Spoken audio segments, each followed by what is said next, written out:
Wemby makes his first appearance in Boston. Doesn't matter. Wasn't even close. Celtics 20-0. The home winning streak continues. We got some instant reaction coming for you here on Green with Envy.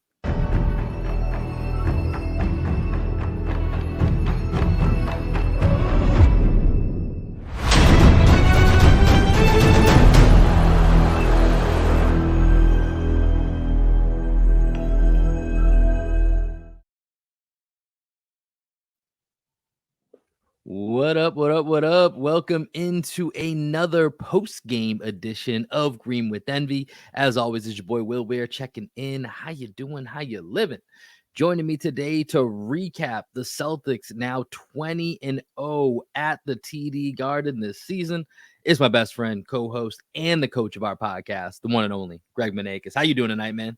I'm good. I just don't really know what to talk about this game because we were in the building in San Antonio, and before the game, you were trying to convince me there was some intrigue in this game. I was like, "Yeah, Wemby's first appearance in Boston," but bro, you were in the building. You know this is gonna be not close.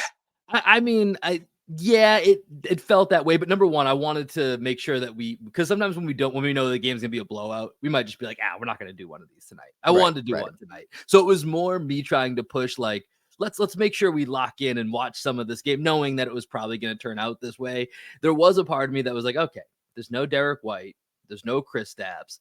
The Spurs have decided, hey, you know what would go really well with a generational 7'4" big man? A point guard? What if we played a real point guard?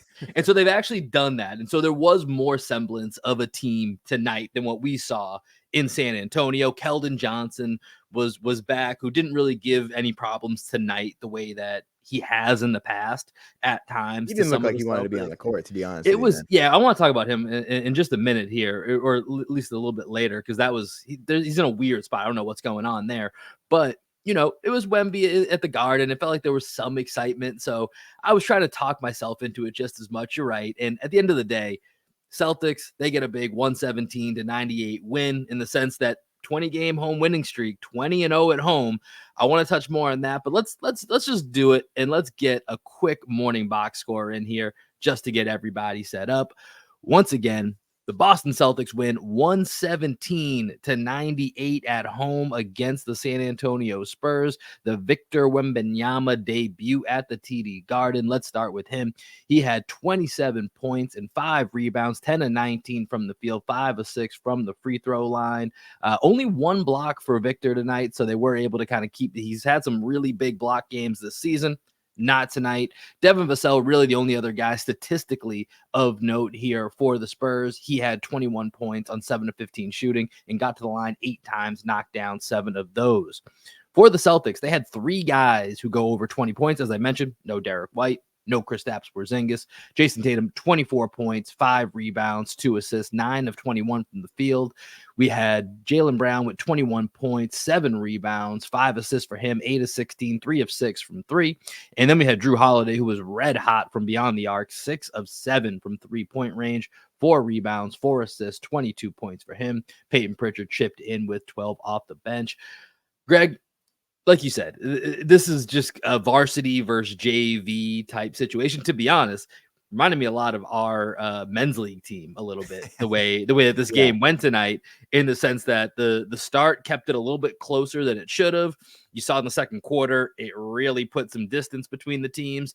And then you saw the Celtics get a little bit sloppy in the beginning of that third quarter, making some extra passes, some shots that they were like, this is a good time to try this. Let me go through the legs here, hook around, pass here. I think someone's going to be there. The Spurs got it a little bit closer, and then they, went right back to form, put some distance, and that was all she wrote for the Spurs tonight in Boston. Yeah, and PJ Carlissimo was in on the broadcast, and I don't think they talked about the game for over 2 quarters. I didn't listen to the broadcast, so I didn't even know what they were talking about. Okay, yeah, PJ was in on the call, and he and Mike were just telling stories from the Big East days, and that's what they did. And at one point, Celtics up 30 in the third quarter. I think there's 5 minutes left in the third, and it's a 13 or 14 point game, and Scal's trying to bring them back in, hey guys, we kind of have a game here. And then they had a good feel for it, because the Celtics, once they stopped messing around, because the Spurs, they at least showed some fight in that third quarter. Yeah. They pressured the ball. They picked up their point of attack defense. Devin Vassell did his thing for a couple of minutes, but once the Celtics just locked in the game, we saw it in person in San Antonio. It's just two different levels of basketball. So the Celtics, they took care of business. I with the Nuggets coming into town on Friday, it was very important for them to get this win and get the guys some rest. Looking at the screen, seeing Tatum at 31 minutes where he didn't really have to break a sweat in this game. Same thing with Jalen. Nobody played more than 31 minutes in this game. We got to give Chris Stapps a break because he's going to be going through hell going up against Jokic in the next game. Derek White, who's been struggling a little bit of late. Shout out to Richard White for coming on the pod, trying to break that curse. Derek hitting that big three in the last game. But he definitely needed a break. He's been hitting the floor a lot. He's at least he's been tripping. Rolled that ankles was what it was ankle. in the third or fourth quarter of the last game against the Raptors. But yeah.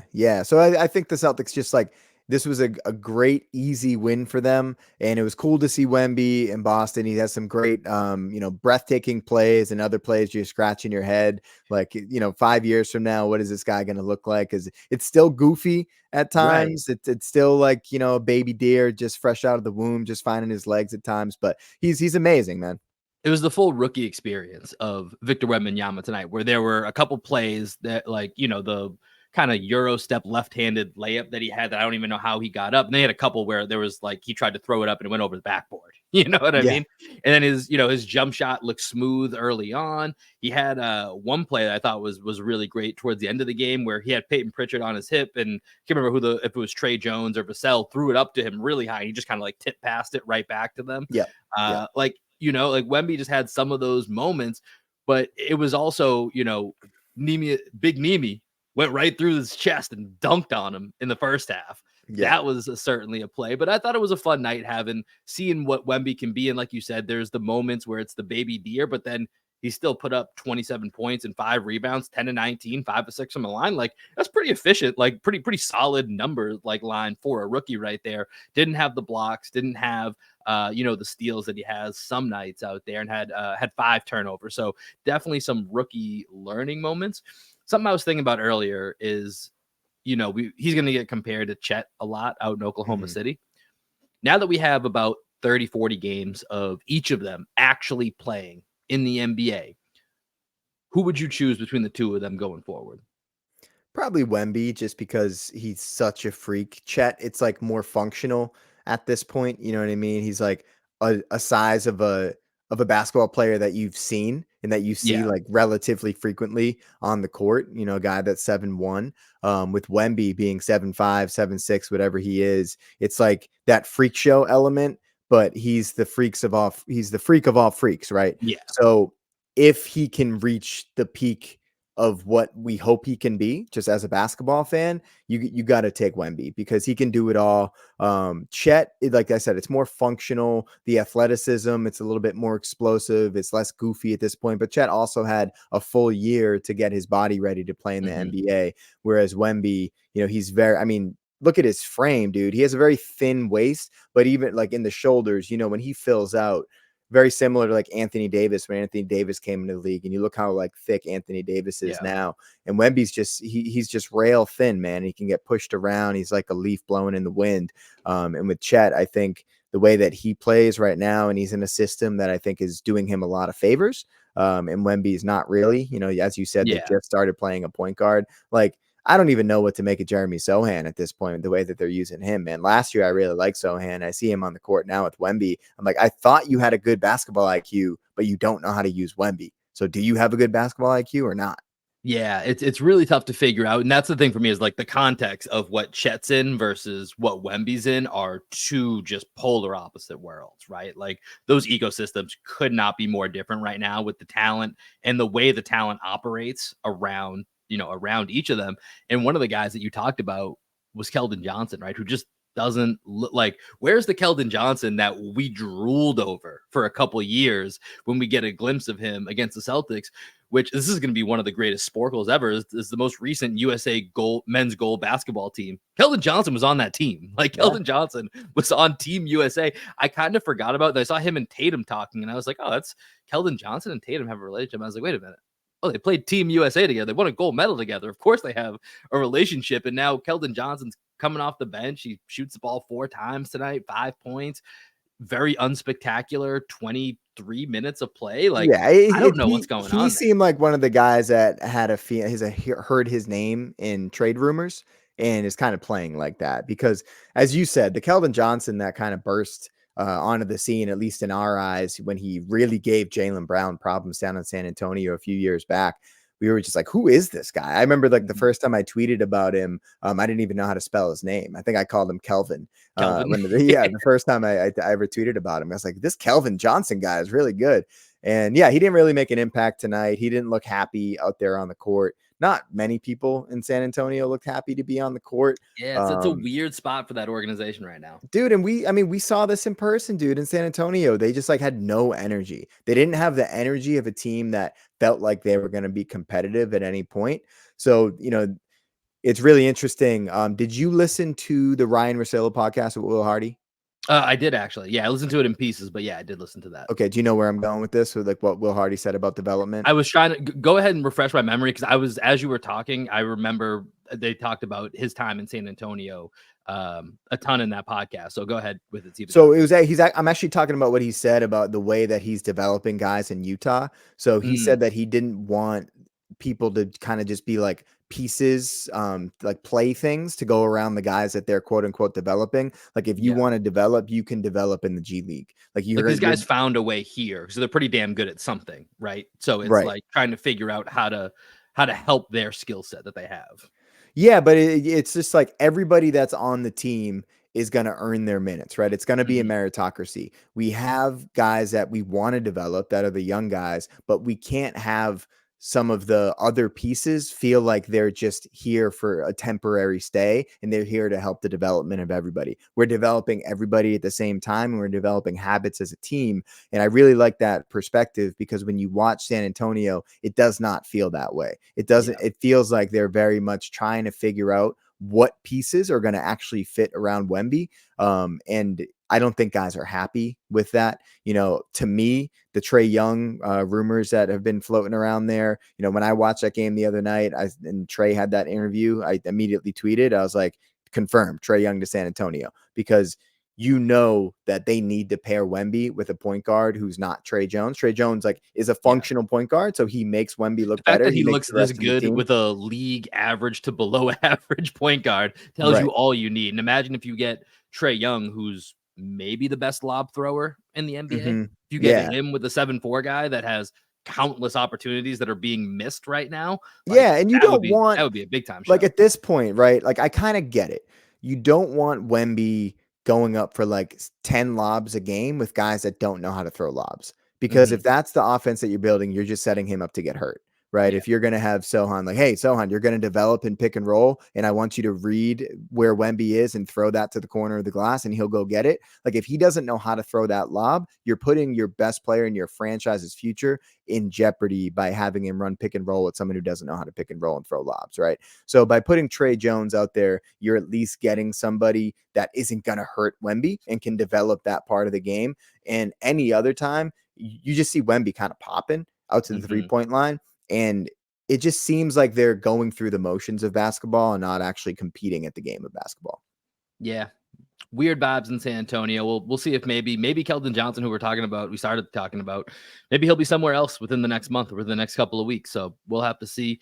Let's go to the Celtics here I got two other quick things for us to talk about here, and then we'll get out. You better mention Jordan Walsh. That's exactly where I'm going here. Okay. So I mean, at the very end of the game, we got to look at the main Celtics. So they got some run here the last 3, 4, 5 minutes or so. I tried just focusing in on Jordan Walsh, and it's, he got 4 rebounds in those couple of minutes that he was in there. And it's funny, he touched the ball, I think maybe once on offense, and the crowd was ready to go nuts. Whoever was still there at the TD Garden in the last couple of minutes that was holding out for some Walshy scoring time, they were ready to erupt if Walsh could have got a dunk or a shot to go down. Wasn't meant to be, but did have 4 rebounds. Did you see anything from him or any of the other main Celtics towards the end of the game that stuck out to you? Well, 4 rebounds is cool. I think that to immediately check into the game and then get a rebound off a free throw, to get a statistic in the box score, I think is really cool for him. With him, he has a good nose for the ball, like the highlights that you see coming out of Maine. I haven't had the pleasure of actually sitting down and watching a full Maine Celtics game this year. It's something I actually want to do though at some point. I think with Walsh, it was the other guys on the court not recognizing what the crowd was Oh recognizing, that my this is god, this dude. guy's Even NBA the bench debut. was waiting for it too. Like I thought someone was gonna pick up on it. It was completely oblivious It that they like were kind of made me question their awareness of the moment. You know what I mean? Like in their ability to just because like even in like a men's league team, if a guy who never scores gets in the game and you're like, oh, we're gonna get this guy a basket yeah. tonight, you know what I mean? Like everybody's kind of aware of that. Even the guys that aren't necessarily like the scorers on the team should recognize that. And Delano Banton, man, I got to question your IQ, dude. I got to question your IQ. Yeah, I've been a big Delano Banton fan. He gets in the game. How many shots did Delano Banton take? So he took He two. just So took in that last 4 minutes, Banton and Svi took but he basically all also the went to shots. the free throw line, so he actually took 3. Yeah. There you go. Right. Yep, that's true. Yeah. Yeah, so it's like, yeah, and Svi, like, come on, Svi, know your role in this moment. This is Jordan Walsh's debut. We've been dying to get the tiniest glimpse of Jordan Walsh in a Celtics uniform. He finally gets in the game. The Celtics weren't up 60 points, as I posited as the theory as to why Jordan Walsh hadn't played yet. We needed to be up by 60 points. 3 minutes left in the game. Charles Lee goes up to Joe Mazzulla, and I watch him on the sideline, and I'm like, I'm so hoping that he's like, hey, we can probably get Walshy in the game right now. We can probably Yeah. get Jordan Walsh in the game. Like, just go ahead, Joe. You It's can safe do it. enough. Go, Like, Joe. You can do take it. You can Peyton do it. Pritchard out. He doesn't need to be on the court anymore. Like Pritchard played enough developmental minutes so far. So they get Walsh on the court, and I'm like, all right, who's gonna find him the ball? They almost didn't find him until the very last possession. And I thought I think there was like 3 different people who had the opportunity to shoot it. They didn't shoot it. Get it Yeah. to Walsh. He misses the 3. But the crowd, like, this is why Celtics fans are the best fans in all of basketball, to be that locked in to this rookie who's been in Maine the entire season, that his debut is happening. Like they knew it was his debut. Mm-hmm. That's amazing. Not Yeah. every fan base is like that, dude. So, I felt very fortunate to be part of Celtics Nation when going to all those games growing up. It sucks that now living in Austin, I don't get to go in any of the games at TD Garden anymore. But like all the games that I went to growing up, I was like, this is a moment where you're like connected with 20,000 other people and Oh, it's the best. something special. It's 100% the best. And this is, we were in Celtics blog Slack channel. We were talking about it earlier today. The Clippers were unveiling their new stadium, which is going to host the All-Star game, I think next year, maybe. And they're going to have a section that's very similar to like how here in Austin at MLS games at Austin FC, which you and I have talked about on the podcast before, they have like just the fan supporter section. The Clippers are going to do that just for NBA games behind one of the baskets. Cheap tickets? Cheaper. It's like, I think it's like season ticket prices are between 5,000 to 20,000, which is for 40 something games, do the math, whatever that comes out to, which is cheaper compared to whatever the rest of that stadium is going to be insanely priced. So that's going to be a cheaper ticket. And, I was just thinking like, it's never going to happen at the TD Garden, but it would be so cool to have like a standing room only GA section because of the fan base that you're talking about. And like, it's so freaking expensive to go to basketball games, to go to any sporting event, but like to go to basketball games, it's so much money, so expensive. And I think that type of section in Boston would be absolutely electric, game in and game out.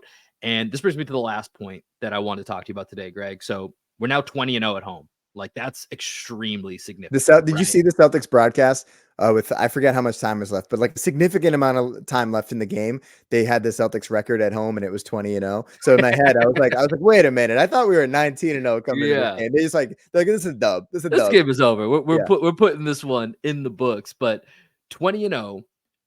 I'm curious, how significant do you think? Who knows if they end up, 40-1 as the 86 team ended up 40-1, where they end up tying that, somehow surpassing that, or even coming, somewhere in that range.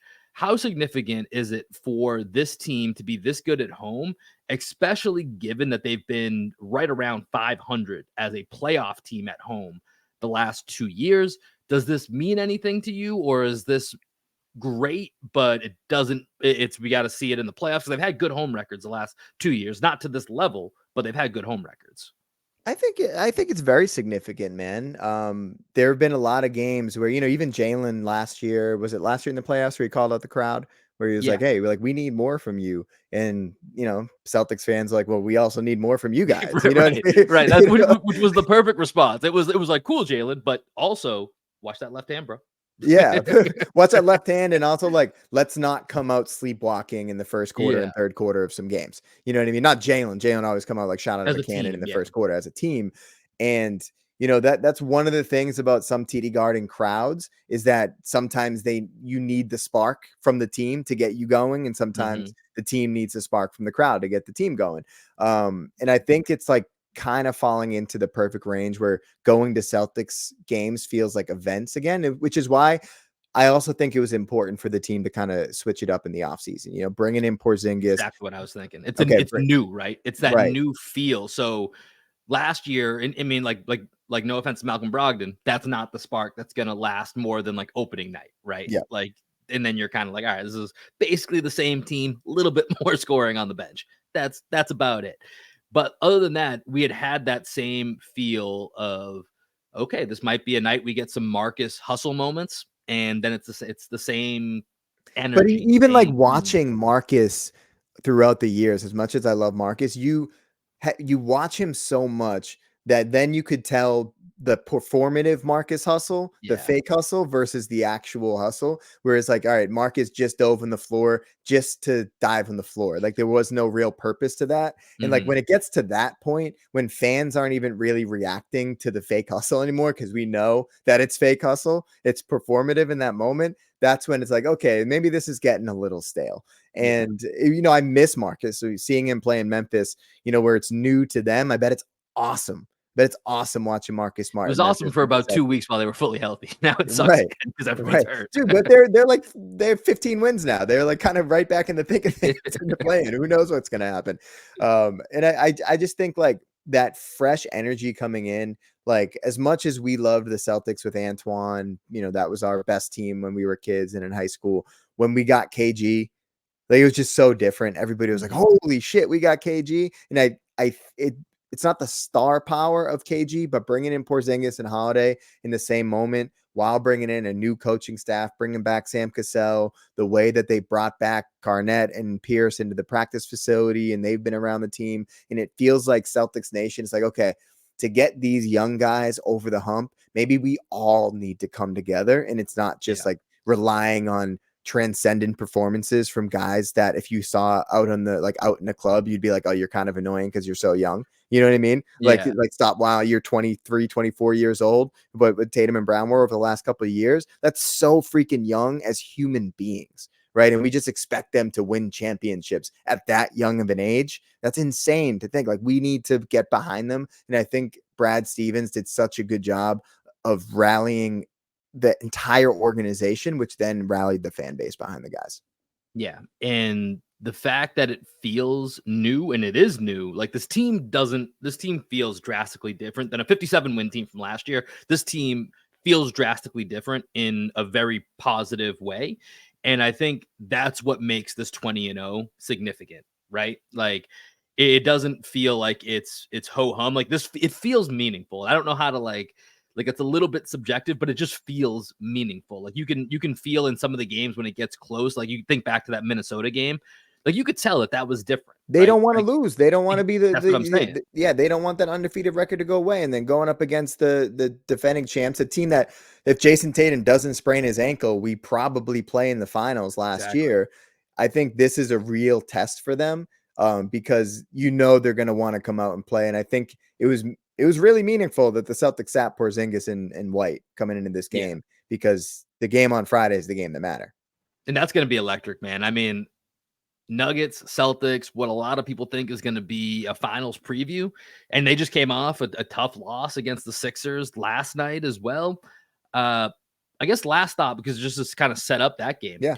Do you think there's what would be your theory on guarding Jokic for the Celtics? I mean, I'm just curious if you have any. I don't know. Almost no one does.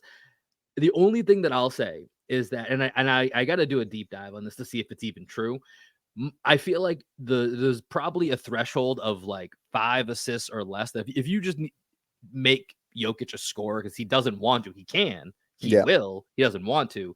So my theory is just if you can keep him, he only had 3 assists the other night against Philly, is if you can make him have to be a scorer, meaning you have to guard him one-on-one, which doesn't mean you're going to do it well because he can still beat that. But to me, it's kind of like, can you hold him under 5 assists? And I don't care what the rest of the stat line is because it's probably still going to be awesome. I think that's your best way to win, but I don't necessarily know how you coach to that. But that's my small, not well investigated theory. Yeah, you definitely want to take something away from him, right? Mm-hmm. So if you take away his passing, you make him a scorer, which is kind of not what he's designed to do. I think his basketball IQ and his basketball genius is making everybody around him better. And if you're just like, you know what, dude, you have to just be the best version of you as an individual, that takes away his superpower, right? And anytime you can take away the superpower of a player on the other team, like Wemby, Wemby's superpower is ability to be a two-way force and block shots and lead the league in blocks in his rookie year. And we were just like, you know what? We're just going to move you around and we can pull you away from the basket and you're not going to be able to do anything around the rim blocking shots. We're just going to take that superpower away from you. And then when you do that, you remove Wemby off the back line, that defense becomes pretty pregnable instead of impregnable, And I think with Jokic, I think that's a pretty good theory. We don't have the bat signal to throw out into the sky anymore, so we can't just put Grant Williams on him. But, I think it'll be interesting to see how quickly the Celtics adjust. Do we see any of that zone, the 2-1-2 that you and Adam talked about today? Teaser for everyone listening to this podcast right now. We're going to post another podcast later today where Will and Adam are going to talk about the Pascal Siakam trade, and they're also going to talk about some developments that we're seeing with the 2-1-2 and why the Celtics are not going to make a trade at the trade deadline. But yeah, I think with Jokic, that's a pretty good theory. Take that away, make their average shooters have to do a little bit more. Aaron Gordon not having a great year shooting the 3 ball. I like KCP, but he's more, if you ask KCP to do a little bit too much, then that's also worrisome for them. And if you can take away the 2-man game, which I think the Celtics have the opportunity to do with their ability to guard Jamal Murray with Derek White and Drew Holiday, I'd be interested to see who we start on Jokic and then how quickly. I was going to say, I kind of based on how we guarded Embiid, I kind of expect Holiday to start on Jokic. Yeah, I think they'll start. Maybe not. It'll be interesting. I'm sure at some point we'll see him on Jokic. Maybe it won't start that way. It'd be interesting to see KP maybe on Gordon. I think you could see KP start on Gordon, and then maybe even Tatum. You might see Tatum on Jokic. You don't want to get Tatum in foul trouble, but that kind of negates the 2-man game. If you put Holiday on Murray and Tatum on Jokic, then you can just switch that whenever you want. But it'll be interesting to see how if Joe changes up the starting lineup. I don't think he'll do, but if he changes up the rotation and gets Horford into the game a little bit more quickly. Yeah, going to be a fun game. Friday night, Celtics, Nuggets. Great way to start the weekend. Greg, that's going to do it for this episode here of Green with Envy. Celtics 117, Spurs 98, 20-0 at home. Any final words here, Greg, before we send this out with some Black Sheep optimists? No, go Cease. All right. Peace, everybody. Have it, folks. See you guys later.